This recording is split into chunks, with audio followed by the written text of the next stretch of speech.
Hello everyone, welcome back to my channel. आज की इस वीडियो में हम करने वाले हैं HP टेट CDP के 30 MCQ सेट। कल से आपके एग्ज़ाम क्योंकि स्टार्ट है, तो अब हमारा फोकस MCQ पे ही रहेगा। तो ये वाली वीडियो में हम जो भी साइकोलॉजी के 30 MCQ हैं वो डिस्कस करेंगे। आप प्लीज़ पहले जो भी क्वेश्चन दिया है उसका खुद से आंसर करके देखना, तभी फिर उसका एग्जैक्ट आंसर क्या होगा उसको देखना, ओके। जिससे कि आपको आइडिया लग सके कि आप आउट ऑफ 30 कितना स्कोर कर पा रहे हैं। तो फर्स्ट क्वेश्चन है, a developmental perspective involves concerns with changes occurring over time in. तो जो क्वेश्चन है वो मिक्स है, इजी भी हैं, डिफ़िकल्ट भी हैं, मीडियोकर क्वेश्चंस भी हैं, हर तरह के क्वेश्चंस इसमें इंक्लूड हैं, ठीक है। ओवरऑल मतलब जिस तरह से एग्जामिनर आपसे हर तरह के क्वेश्चन इसमें इंक्लूड करता है, ठीक है। बट कई बार ऐसा है कि हो सकता है साइकोलॉजी वाला क्वेश्चन बहुत ही ईजी डाल दे, कई बार ऐसा भी करता है कि बहुत डिफ़िकल्ट डालता है, क्योंकि जो आपका एक सब्जेक्ट होता है वो तो डिफ़िकल्ट आता ही आता है ना, तो कोई भी हो सकता है। तो उस तरह इतना भी बहुत ज़्यादा एक्साइटेड या डीमोटिवेट दोनों ही नहीं होना है। जो भी है वो एक्चुअली जो पेपर आएगा वो तो उसी पर डिपेंड करता है कि किस तरह का आप स्कोर कर पाते हो। चैनल को सब्सक्राइब नहीं किया है तो चैनल को ज़रूर सब्सक्राइब कर दें, जिससे कि नेक्स्ट वीडियो का नोटिफिकेशन आपको मिल जाए। तो इस क्वेश्चन का आंसर अब तक आपने कर दिया होगा। जब भी हम डेवलपमेंट की बात करते हैं तो इसमें चेंजेस हैं, चाहे वो किसी भी तरह के चेंजेस हो, उसकी फॉर्म है, रेट है, सीक्वेंस है, मतलब चाहे हमारे बॉडी में चेंज आए, हमारे माइंड में चेंज आए, हमारा बाकी सोशल इन्वायरमेंट, हर तरह के चेंजेस जो हैं वो क्या कहलाते हैं, डेवलपमेंटल चेंजेस कहलाते हैं। तो इसका आंसर ऑल ऑफ दीज है। अगर आपने ये करेक्ट किया है तो आपका आंसर राइट है। नेक्स्ट जो क्वेश्चन है, images, concepts, symbols and signs, language, muscle activity and brain functions are involved in। ये जो images है, concept है, symbol, sign, language, ये सब कुछ किस में यूज़ होता है? अडेप्टेशन में, मोटर डेवलपमेंट में, प्रॉब्लम सॉल्विंग में या थिंकिंग प्रोसेस में। तो ये सारी चीज़ें कहाँ पे यूज़ होती हैं? ये थिंकिंग प्रोसेस में यूज़ होती हैं, ठीक है। जैसे कई बार इमेजेस हमारे माइंड में आते हैं, हम सोच रहे होते हैं किसी प्लेस के बारे में, सिम्बल्स आते हैं, कॉन्सेप्ट आते हैं, साइन आता है ना, ये सब कुछ क्या है, हमारी थिंकिंग प्रोसेस में आएगा। और ये जो आंसर है ये मतलब एग्जामिनर के आंसर की के अकॉर्डिंग है, तो इस तरह नहीं सोचना कि अच्छा इसका तो दूसरा कोई आंसर है, इसी यही आंसर होंगे अगर आपको करेक्ट करने होंगे आंसर तो। नेक्स्ट है, which of the following is not an element of learning event. इनमें से कौन सा नहीं है एलिमेंट लर्निंग इवेंट का? लर्नर, इंटरनल कंडीशन, स्टिमुलस या टीचर। तो जब भी लर्निंग इवेंट के बारे में आए, वैसे तो ठीक है टीचर इंक्लूड होता है टीचिंग लर्निंग प्रोसेस में, बट यहाँ पे सिर्फ लर्निंग इवेंट के बारे में पूछ रहा है, अधिगम प्रक्रिया के बारे में पूछ रहा है, जिसमें लर्नर तो चाहिए, उसकी इंटरनल कंडीशंस मैटर करती हैं, वो किस लिए पढ़ता है, स्टिमुलस जो है उसके लिए, ठीक है, वो चीज़ मतलब क्या चीज़ उसको प्रोवोक करती है लर्न करने के लिए, तो सब कुछ ही आ जाते हैं। बट ठीक है, लर्निंग इवेंट का जो नहीं आता एलिमेंट वो कौन सा आ जाएगा, आपका टीचर आ जाएगा। इसकी जगह स्टूडेंट होता तो वो भी इंक्लूड होता, टीचर नहीं आएगा इसमें, वो टीचिंग प्रोसेस में आएगा। नेक्स्ट है, the thinking process involve in producing an idea concept that is original, new and useful is termed as. तो जो भी आइडिया ओरिजिनल है, न्यू है, यूजफुल है, उसे हम किसका नाम दे देते हैं? क्रिएटिविटी का नाम दे देते हैं, ठीक है, सृजनात्मकता। नेक्स्ट क्वेश्चन है, Ramesh and Ankit have the same IQ of 120। Ramesh is 2 years younger than Ankit. If Ankit is 12 years old, then mental age of Ramesh is। अब यहाँ पे दो बच्चे हैं, रमेश और अंकित, जिन दोनों का जो IQ है वो कितना बताया है? 120 बताया है। फिर यहाँ पे बोला कि रमेश जो है वो छोटा है अंकित से, कितना? 2 साल। और अंकित की जो एज दे दी, कैसी एज? क्रोनोलॉजिकल एज, वो 12 साल दे दी। बट हमें मेंटल एज निकालनी है आगे रमेश की, तो रमेश की क्रोनोलॉजिकल एज, एक्चुअल एज हमें पता होनी चाहिए, जो कितनी है अंकित से? 2 साल वो छोटा है, तो अंकित अगर 12 साल का है तो रमेश कितना हो जाएगा? 2 साल का हो जाएगा, ठीक है। Ramesh is 2 year younger than Ankit, Ankit से 2 साल छोटा है। तो अब क्रोनोलॉजिकल एज मिल चुकी है, हमें पता IQ का फॉर्मूला क्या होता है? Mental as upon chronological age. IQ आपके पास गिवन है, मेंटल एज आपको फाइंड आउट करनी है, इंटू 100 भी है, और क्रोनोलॉजिकल एज 10 आ गई है, इंटू 100 कर देंगे, ये कैंसिल आउट, और मेंटल एज कितनी आ गई? 12 ईयर, 12 साल आ गई, ठीक है। नेक्स्ट क्वेश्चन है, which of the following is example of discrete variables. इस तरह के क्वेश्चंस भी आपसे एग्जामिनर पूछ लेता है, तो इस तरह के क्वेश्चंस का भी आपने ध्यान रखना है। तो इसमें डिस्क्रीट वेरिएबल और कॉन्टिन्यूस वेरिएबल दो वेरिएबल्स होते हैं। डिस्क्रीट वेरिएबल्स मतलब जिनका जो काउंटेबल टर्म्स होते हैं, काउंटेबल जैसे कि आप हमारी क्लास में कितने बच्चे हैं, भाई 10 बच्चे हैं मेरी क्लास में, ठीक है, कितने टीचर आपको पढ़ाते हैं, एक टीचर, दो टीचर, चार टीचर, है ना। तो आपका आंसर क्या होगा यहाँ पे, एक फिक्स्ड आंसर रहता है, ऐसा नहीं कि पॉइंट्स में फ्रैक्शंस वगैरह में आंसर यहाँ पे नहीं आता है। टीचर एक होगा पूरा या दो टीचर, है ना, ऐसे एक आधा और एक पूरा ऐसा नहीं होगा। स्टूडेंट 10 होंगे, 11 होंगे, 12 होंगे, एक होगा, दो होगा, 1.5, इस तरह के आंसर नहीं आएंगे। ओके, तो उन्हें कहते हैं हम डिस्क्रीट वेरिएबल्स। और कॉन्टिन्यूस वेरिएबल इसकी जगह पूछ ले तो कॉन्टिन्यूस वेरिएबल मतलब दो पॉइंट्स के बीच जिनकी वैल्यू कहीं पे भी लाई कर सकती है, जैसे 1.5, 1.3, 1.2, कुछ भी ऐसा वैल्यू हो सकती है, उन्हें कहते हैं कॉन्टिन्यूस वेरिएबल्स। तो यहाँ पे एग्जाम्पल पूछा है डिस्क्रीट वेरिएबल्स का कौन सा है, तो एज जो है वो पॉइंट्स में हो सकती है, जैसे 173 point something, height, sorry age नहीं, ये हाइट के लिए होना था, एज जैसे 12 साल का है, इतने महीने का है ना, पॉइंट समथिंग। वेट भी इस तरह से आ सकता है।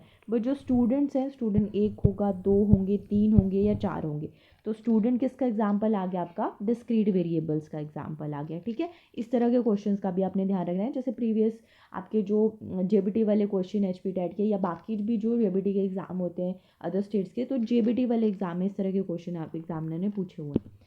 नेक्स्ट है an appropriate form of assessing students performance in practicals is।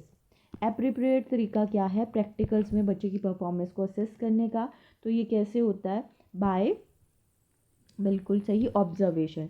बच्चा प्रैक्टिकल में क्या परफॉर्म कर रहा है उस चीज़ को हम क्या करते हैं, ऑब्जर्व किया जाता है, तो ये सही तरीका है। नेक्स्ट क्वेश्चन है the first stage in the learning of a skill is. जब स्किल की बात आती है तो वो किस तरह ब्लूम टैक्सोनॉमी में वो कहाँ पे जाएगा, आपकी साइकोमोटर डोमेन में जाता है, ठीक है।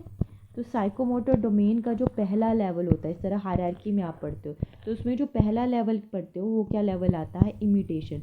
मतलब बच्चा कोई भी स्किल सीखेगा, जैसे राइटिंग ही है, तो सबसे पहले वो क्या करता है, उस चीज़ की नकल करना सीखता है। जैसे हम डॉट बना देते हैं उस पर वो ए लिखेगा, बी लिखेगा, तो सबसे पहले पहला जो स्टेप आता है वो क्या आता है, आपका इमिटेशन आता है, नकल करता है। उसके बाद क्या आता है, सेकंड मैनिपुलेशन आता है, ठीक है। मैनिपुलेशन के बाद क्या आ जाता है, प्रिसीजन आता है। प्रिसीजन के बाद चौथा कौन सा आता है, आर्टिकुलेशन आता है। और पांचवा क्या आ जाता है, नेचुरलाइजेशन आ जाता है, ठीक है। ऐसे 5 स्टेप्स होते हैं या 5 लेवल्स जिन्हें कहा जाता है। कहाँ से क्वेश्चन है, ब्लूम टैक्सोनॉमी की साइकोमोटर डोमेन से। नेक्स्ट है an example of media that transports learners to remote places by means of visualized reports is। तो कौन सा मीडिया है जो क्या करता है, ट्रांसपोर्ट, सॉरी यहाँ लर्निंग होना था, जो भी रिमोट प्लेसेस हैं वहाँ पे क्या किया जाता है, बच्चों को पढ़ाने के लिए यूज़ किया जाता है जिस मीडिया का, उसको क्या कहा जाता है, उसको एजुकेशनल टेलीविज़न का नाम दिया जाता है, ठीक है। तो ये आपके क्या आ जाते हैं, एजुकेशनल टेलीविज़न। जैसे एनसीईआरटी ने अलग अलग प्रोग्राम्स चलाए हैं, स्मार्ट क्लासरूम के बारे में बात करते हैं, या ऐसे मतलब दूरदर्शन पे भी हमारे 1961 से ये कॉन्सेप्ट है, इंडिया में भी दूरदर्शन जो चैनल आता था उसके थ्रू ये रखा जाता था कि रिमोट एरिया में भी बच्चे कुछ ना कुछ एजुकेशनल चीज़ें सीख सकें, तो इस चीज़ को क्या कहा जाता है, एजुकेशनल टेलीविज़न कहा जाता है इसको। नेक्स्ट है who gave native theory of language development. Language development की जो नेटिव थ्योरी है ये किसने दी है, प्याजे ने, चॉम्स्की ने, ब्रूनर ने या रॉफ ने। इन सब ने ही लैंग्वेजेस की थ्योरीज़ के बारे में, लैंग्वेज डेवलपमेंट के बारे में बात की है, पर जो नेटिव थ्योरी है वो किसने दी है, चॉम्स्की ने दी है, ठीक है। वही जिसमें उन्होंने बात की कि लैंग्वेज और थॉट दोनों अलग अलग हैं, है ना, और हम लैंग्वेज जो है वो क्या करते हैं, एक्वायर करते हैं थ्रू लैंग्वेज एक्वाजिशन डिवाइस, ठीक है, जिसे बाद में ब्रूनर ने क्रिटिसाइज़ किया था। तो चॉम्स्की आ जाते हैं जिन्होंने नेटिव थ्योरी ऑफ लैंग्वेज दी है। नेक्स्ट है which type of reinforcement a teacher should prefer for students better performance. अगर आप टीचर हो तो किस तरह के पुनर्बलन का आप यूज़ करोगे, कॉन्टिन्यूस का, निरंतर, फिक्स्ड का, निश्चित, वेरिएबल या ए और बी, किसका यूज़ करेंगे। तो जब भी रीइंफोर्समेंट की बात आती है वो मतलब करने को तो आप किसी का भी यूज़ कर सकते हो, वो तो आप पे डिपेंड करता है। बट ये मानना जाता है, जैसे स्किनर ने ये माना था कि ये जो वेरिएबल रेशो या वेरिएबल इंटरवल का आप यूज़ करते हो, इसमें बच्चे का जो रिस्पॉन्स है उसका उस रिस्पॉन्स देने का रेट जो है वो हाई होता है और एक्सटिंक्शन रेट कम होता है, तो इसे प्रेफर किया जाता है एज़ कंपेरिजन टू कॉन्टीन्यूअस या फिक्स्ड के। ठीक है, ऐसा नहीं है बाकी नहीं आप कर सकते, बाकी भी कर सकते हो, पर ठीक है इसे हम प्रेफरेंस देंगे जिससे बच्चे की बेटर परफॉर्मेंस हो सके। क्यों? क्योंकि इससे बच्चा हैबिचुअल नहीं बनता है। क्लियर यहाँ तक?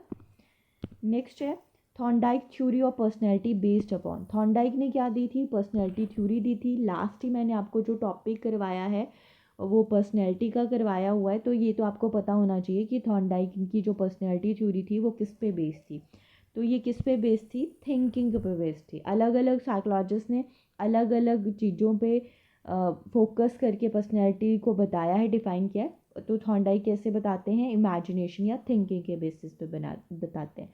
तो वो अगर अभी तक आपने वीडियो नहीं देखी है उसे ज़रूर देख लें, पर्सनैलिटी का एक इम्पॉर्टेंट टॉपिक है क्योंकि। नेक्स्ट है who among the following presented a social constructivist approach to learning. Social constructivist approach जो है लर्निंग की वो किसने प्रेजेंट की है? ऑसबेल ने, गैग्ने ने, पियाजे ने या वाइगोस्की? अब पियाजे और वाइगोस्की जो हैं वो दोनों ही आपके क्या आते हैं? कंस्ट्रक्टिविस्ट आते हैं, रचनावादी आते हैं। ठीक है, बट इसमें जो आपके वाइगोस्की हैं वो आपके क्या हैं? सोशल कंस्ट्रक्टिविज्म के बारे में बात करते हैं। ठीक है, जबकि जो पियाजे हैं वो कैसे हैं? रेडिकल कंस्ट्रक्टिविस्ट आते हैं। तो ये ध्यान रखना है आपने कि सोशल पूछा है या रेडिकल पूछा है। तो सोशल पूछा है तो सोशल का आंसर क्या होगा आपका? वाइगोस्की होगा। नेक्स्ट है in triarchic theory of intelligence as given by Sternberg, which of the following is not included? अब इंटेलिजेंस की अलग अलग थ्योरी पढ़ते हैं जिसमें से एक थ्योरी आपकी कौन सी है? ट्रायर्किक थ्योरी, जिसे प्रोसेस थ्योरी ऑफ इंटेलिजेंस भी कहा जाता है। स्टर्नबर्ग ने वो दे रखी है। तो इसमें कौन सी टाइप ऑफ इंटेलिजेंस इंक्लूडेड नहीं है? Spatial, analytical, creative, practical. तो ये तीन तो इन्हीं की सब थ्योरीज हैं।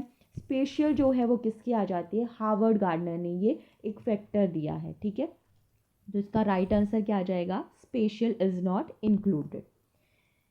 आई होप आपके जो मैक्सिमम क्वेश्चंस हैं वो करेक्ट हो रहे हो। नेक्स्ट है which among the following represents the acquisition of A traditional masculine और फेमिनिन रोल। ट्रेडिशनल जो मैस्कुलिन एंड फेमिनिन रोल हैं, जब बच्चा उन्हें एक्वायर करता है तो इस चीज़ को क्या कहा जाता है? जेंडर रोल कहेंगे, जेंडर टाइपिंग कहेंगे, जेंडर इंटीग्रेशन कहेंगे या जेंडर स्टीरियोटाइपिंग कहेंगे। तो जब क्या करता है कोई भी बच्चा ये जानने लगता है, अवेयर होने लगता है कि मेरा ये जेंडर है और सामने वाला जो पर्सन है वो मेरे ही सेम जेंडर को बिलोंग करता है, इसीलिए वो उन्हीं की तरह बिहेव करना शुरू करता है। ठीक है, मतलब उनकी तरह या तो मैस्कुलिन या फेमिनिन बिहेव करेगा। तो इस चीज़ को क्या कहा जाता है? इस टर्म को नाम दिया जाता है जेंडर टाइपिंग का। याद रखना है, जेंडर भी एक इम्पॉर्टेंट टॉपिक आता है आपका। तो इनमें अलग अलग, मतलब वैसे तो सिंपल टॉपिक है पर टर्म्स अलग अलग यूज़ कर लेता है, जैसे जेंडर टाइपिंग, जेंडर रोल्स, है ना, स्टीरियोटाइप, इंटीग्रेशन, इन टर्म्स का आपने ध्यान रखना है। नेक्स्ट है the conflict theory is given by. Conflict theory क्या थी कि भाई आज के ज़माने में लोगों के बीच कॉन्फ्लिक्ट है, किसकी वजह से? क्योंकि रिसोर्सेज लिमिटेड हैं, तो उनको एक्वायर करने के लिए एक दूसरे से कॉन्फ्लिक्ट चल रहा है लोगों का। तो ये जो थ्योरी थी ये किसने दी थी? कार्ल मार्क्स ने दी थी ये थ्योरी। राइट आंसर आ जाएगा 2। नेक्स्ट है विच assessment technique is subjective is in nature. कौन सी जो असेसमेंट टेक्निक है वो सब्जेक्टिव है इन नेचर? अब इसका आंसर मैं नहीं आपको बताऊंगी, इसका आंसर आप मुझे कमेंट करके बताओगे, क्योंकि मैंने ये पढ़ा रखा है कल की वीडियो में आपको सारी चीज़ें। तो इसका आंसर आप मुझे कमेंट सेक्शन में करके बताओगे कि इसका राइट आंसर क्या होगा। नेक्स्ट है reciprocal determinism model of Albert Bandura consist of following 3 factors except. तो अपने रेसिप्रोकल डिटर्मिनिज्म मॉडल में बेंडूरा ने बिहेवियर के बारे में बात की, पर्सन के बारे में बात की, इन्वायरमेंट के बारे में बात की, कि जैसे कोई भी पर्सन है वो अपने इन्वायरमेंट से, दूसरों के बिहेवियर से क्या करता है? चीज़ों को सीखता है, लर्न करता है। बट जेनेटिक के बारे में उन्होंने बात नहीं की, तो थर्ड इसका राइट आंसर आ जाएगा। नेक्स्ट क्वेश्चन है the Erikson theory of development comes under. Erikson है डेवलपमेंट की थ्योरी दी है जिसमें वो 8 स्टेजेस के बारे में बात करते हैं, जिसे वुम टू टुम थ्योरी भी कहा जाता है। तो इनकी ये जो थ्योरी है ये किसके अंडर आती है? Psycho analytic theory of child के अंडर आती है, जो किसने दी है? आपकी सिगमंड फ्राइड के अकॉर्डिंग जो आती है, ठीक है। तो उसी के अंडर ये भी आपकी इरिक्शन थ्योरी ऑफ डेवलपमेंट भी आती है, ये आपको याद रखना है। नेक्स्ट है ADHD स्टैंड फॉर। इसकी फुल फॉर्म तो आप सबको पता होगी, बार बार आपने इसे पढ़ा होगा, है ना। मैक्सिमम क्वेश्चंस में पूछ लेते हैं ये। तो attention deficit hyper activity disorder क्या आ जाती है? ADHD की फुल फॉर्म आ जाती है, ठीक है। A is the correct answer. Next है dash are problems in pronouncing sounds correctly. तो ये जो हम क्या करते हैं, साउंड्स की प्रोनाउंसिएशन करते हैं, इसमें हम प्रॉब्लम फेस करते हैं, तो इसे क्या कहा जाता है? ठीक है, इसे क्या कहेंगे हम? फ्लुएंसी डिसऑर्डर या आर्टिकुलेशन या वॉइस या लैंग्वेज। तो ये क्या करें, हम आर्टिकुलेट नहीं कर पा रहे हैं चीज़ों को, तो उसे हम किसका नाम दे देंगे? आर्टिकुलेशन डिसऑर्डर का नाम दे देते हैं, ठीक है। जब प्रोनाउंसिएशन हम सही करेक्टली नहीं कर पाए मतलब। नेक्स्ट है most commonly identified form of intellectual disability which is genetically transmitted is। उसे क्या कहेंगे? जेनेटिक सिंड्रोम कहेंगे, डाउन सिंड्रोम कहेंगे। तो ये जो इंटेलेक्चुअल डिसेबिलिटीज़ आती हैं या डेवलपमेंटल डिसेबिलिटी किसी तरह की आ जाती है, इसे हम किसका नाम देंगे? डाउन सिंड्रोम का नाम देंगे। Who gave heuristic method. Heuristic method जो है वो किसने दिया है? ये कैसा मेथड है? टीचिंग का एक मेथड है जो किस वर्ड से बना है? ह्यूरेरे से बना है, जिसका अर्थ क्या होता है? जिसका अर्थ है आपका लैटिन लैंग्वेज में टू फाइंड आउट, ठीक है। टू फाइंड, खोज विधि जिसे हिंदी में कहते हैं। तो ये किसने दिया था? आर्मस्ट्रॉन्ग ने दिया था, ठीक है। किलपैट्रिक ने कौन सा मेथड दिया था? प्रोजेक्ट मेथड दिया था। मिस हेलन पार्क ने कौन सा दिया था? डॉल्टन मेथड दिया था। और फ्रोबेल ने कौन सा मेथड दिया है? फ्रेडरिक फ्रोबेल जो है। इसका आंसर आप मुझे कमेंट करके बताओगे। नेक्स्ट है एक्सपीरियंशियल लर्निंग कौन इज गिवन बाय। अनुभवात्मक शंकु जो है अधिगम का, ये किसने दिया है? डेल एडगर ने, स्प्रैंगर ने, कार्ल रोजर ने या कर्ट लेविन ने, ठीक है। तो ये किसने दिया है? डेल एडगर ने दिया है। राइट आंसर आ जाएगा 1। कार्ल रोजर थे वो ह्यूमनिज्म के अंडर आते हैं आपके। स्प्रेंगर जो है पर्सनैलिटी थ्योरी दी है। और कर्ट लेविन ने लर्निंग थ्योरी या फील्ड थ्योरी दी है। नेक्स्ट क्वेश्चन है who established first psychological lab. पहली जो प्रयोगशाला है मनोविज्ञान की, वो किसने सेटअप की थी? तो इसका आंसर आई थिंक आप सबको पता है, वोंट इसका राइट आंसर आ जाता है, ठीक है। 2 इज़ द राइट आंसर। कब की थी ये आप मुझे कमेंट करके बताओ, ईयर क्या था इसका। नेक्स्ट है फादर ऑफ स्ट्रक्चरलिज्म। अब अगर आपने वुंड के बारे में पढ़ा है, साइकोलॉजी के इंट्रोडक्शन के बारे में पढ़ा है, तो स्ट्रक्चरलिज्म संरचनावाद के बारे में भी ज़रूर पढ़ा होगा।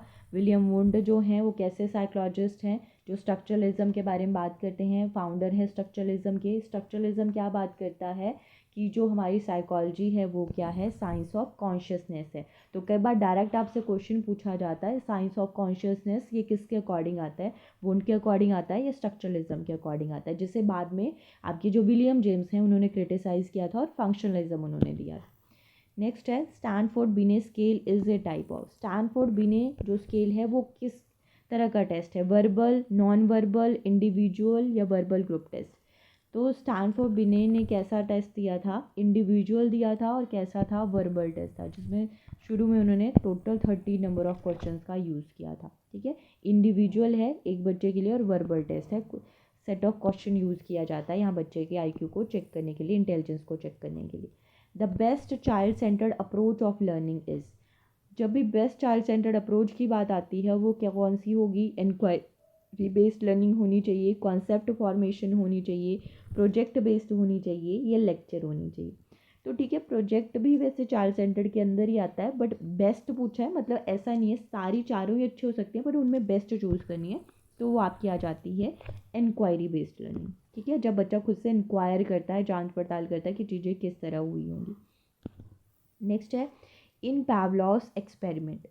Pavlov gave food to the dog only after ringing the bell, not of after any other sound. Represent which of the following concept? तो पैवलाव का एक्सपेरिमेंट सबको पता होगा, डॉग पे किया था उन्होंने एक्सपेरिमेंट। डॉग के माउथ में एक स्लाइवा मेजर करने वाली मशीन को फिट किया था और उन्होंने बोला कि अब डॉग को जो फूड दिया जाएगा वो बेल के बाद दिया जाएगा, ठीक है। तो सिर्फ बेल को बजाने के बाद ही फूड दिया जाता है। ये किस चीज़ को रिप्रेजेंट करता है? जनरलाइजेशन को, डिस्क्रिमिनेशन को, एक्सटिंक्शन को या सेंसिटाइजेशन को? तो पैवलॉव की थ्योरी के साथ साथ अलग अलग उन्होंने कॉन्सेप्ट भी यूज़ किए हैं, जैसे कि डिस्क्रिमिनेशन आ गया इसका राइट आंसर, कि यहाँ पे बेल के बाद ही क्यों फूड दिया जाता है, कि क्योंकि उसकी वजह से डॉग जो है वो डिस्क्रिमिनेट कर पाता है अदर साउंड्स को, ठीक है। तो सिर्फ बेल के बाद ही दिया जाता था ये चीज़, ठीक है। बट ऐसा नहीं है कि सिर्फ बेल के साउंड से ही सीख सकता था, अदर साउंड्स का भी यूज़ करके हम सिखा सकते हैं, जिसे जनरलाइजेशन का नाम दिया जाता है। बट यहाँ क्वेश्चन कुछ अलग तरीके से पूछा है तो इसका आंसर डिस्क्रिमिनेशन आएगा, बट और साउंड्स का भी यूज़ कर सकते हैं, बट सिखाना पड़ेगा। बट पहले ऐसा नहीं कि बस बेल फिर कुछ और साउंड यूज़ करने लग पड़े, तब नहीं रिस्पॉन्स आएगा डॉग से। नेक्स्ट है, when we show morality for the acceptance by others, this type of morality is in which stage of Kohlberg moral development theory? Last question है आज के लिए, अच्छे से रीड करो और आंसर करो। कोहलबर्ग की थ्योरी आप लोगों ने पढ़ी है, जिसमें 3 लेवल्स और 6 स्टेजेस के बारे में उन्होंने बात की है। तो एक स्टेज में हम बात करते हैं कि जो भी कोई इंडिविजुअल है या बच्चा है, वो इसलिए मोरालिटी शो करता है कि दूसरों के सामने वो अच्छा बनना चाहता है, या जैसी भी दूसरे जो लोग हैं जिस भी बिहेवियर को एक्सेप्ट करते हैं या एक्सपेक्टेशंस रखते हैं, जो भी उसके अकॉर्डिंग आप चीज़ें करते हो। तो ये किस में होता है? Good boy good girl. अगर इसकी जगह लेवल पूछा होता तो वह लेवल आ जाता कन्वेंशनल लेवल में, ये कोई भी बच्चा इस चीज़ को करता है, ठीक है। तो ये आज के लिए लास्ट क्वेश्चन था। अब मुझे एक बार कमेंट करके बताना आप लोग कितना स्कोर कर पा रहे हो।